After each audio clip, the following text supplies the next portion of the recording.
Oi, pessoal! Hoje nós leremos os capítulos 4, 5 e 6 do livro de Jó. Então respondeu Elifaz de Temã: se alguém se aventurar a dizer uma palavra, você ficará impaciente? Mas quem pode refrear as palavras? Pense bem. Você ensinou a tantos, fortaleceu mãos fracas, suas palavras davam firmeza aos que tropeçavam. Você fortaleceu joelhos vacilantes, mas agora que se vê em dificuldade, você desanima. Quando você é atingido, fica prostrado. Sua vida piedosa não lhe inspira confiança? E o seu procedimento irrepreensível não lhe dá esperança? Reflita agora. Qual foi o inocente que chegou a perecer? Onde os íntegros sofreram destruição? Pelo que tenho observado, quem cultiva o mal e semeia a maldade, isso também colherá. Pelo sopro de Deus são destruídos, pelo vento de sua ira eles perecem.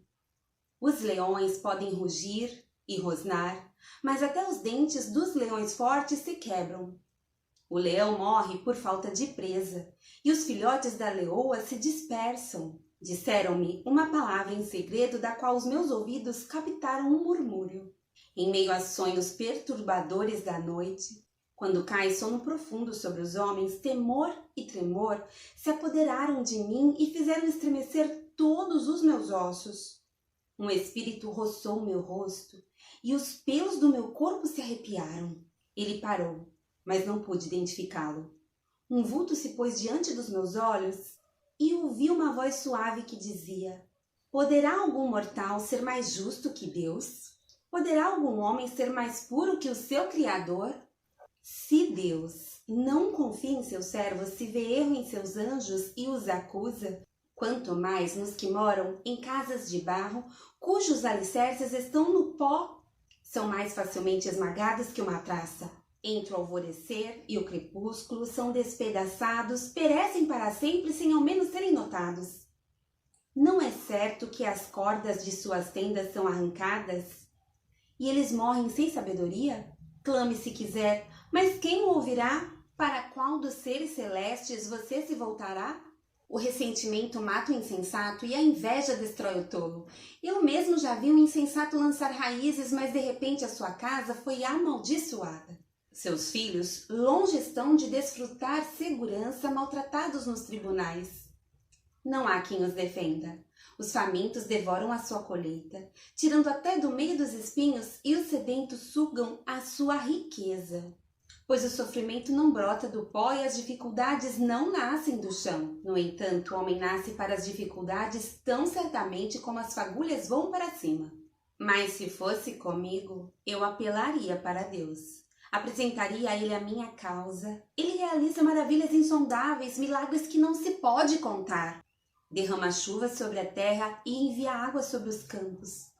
Os humildes ele os exalta e traz os que planteiam a um lugar de segurança.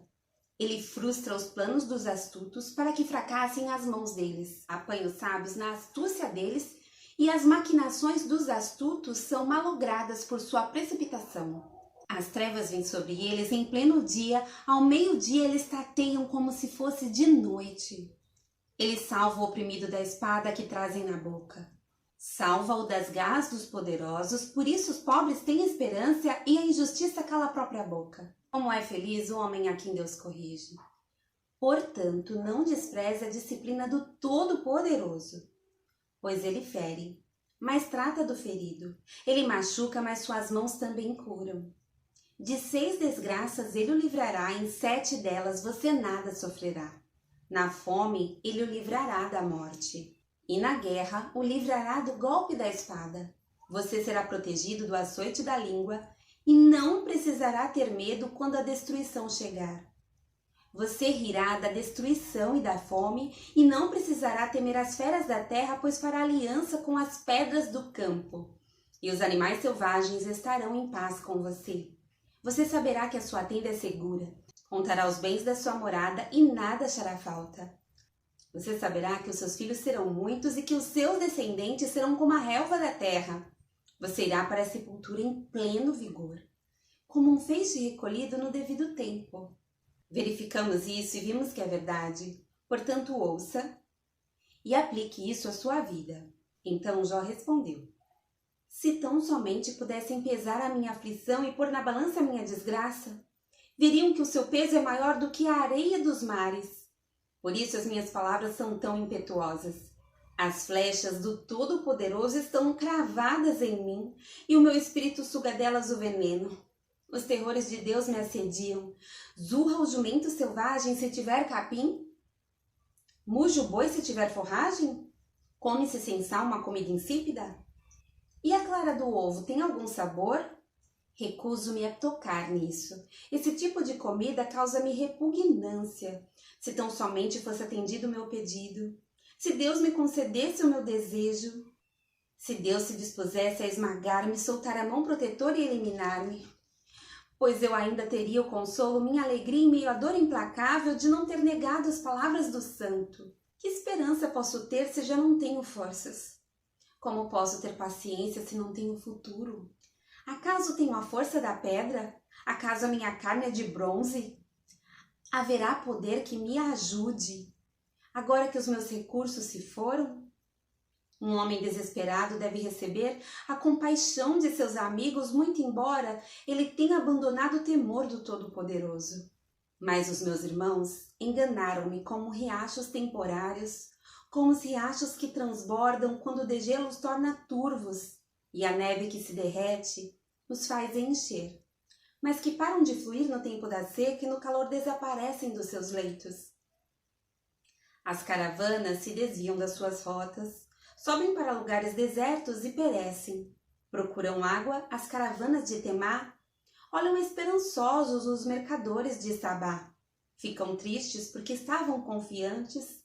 Lá chegaram tão somente para sofrer decepção, pois agora vocês de nada me valeram. Contemplam minha temível situação e se enchem de medo. Alguma vez lhes pedi que me dessem alguma coisa? Ou que da sua riqueza pagassem resgate por mim? Ou que me livrassem das mãos do inimigo? Ou que me libertassem das garras de quem me oprime? Ensinem-me e eu me calarei. Mostrem-me onde errei, como doem as palavras verdadeiras. Mas o que provam os argumentos de vocês? Vocês pretendem corrigir o que digo e tratar como vento as palavras de um homem desesperado? Vocês seriam capazes de pôr em sorteio um órfão e de vender um amigo por uma bagatela. Mas agora tenham a bondade de olhar para mim. Será que eu mentiria na frente de vocês? Reconsiderem a questão, não sejam injustos. Tornem a analisá-la, pois a minha integridade está em jogo. Há alguma iniquidade em meus lábios? Será que a minha boca não consegue discernir a maldade?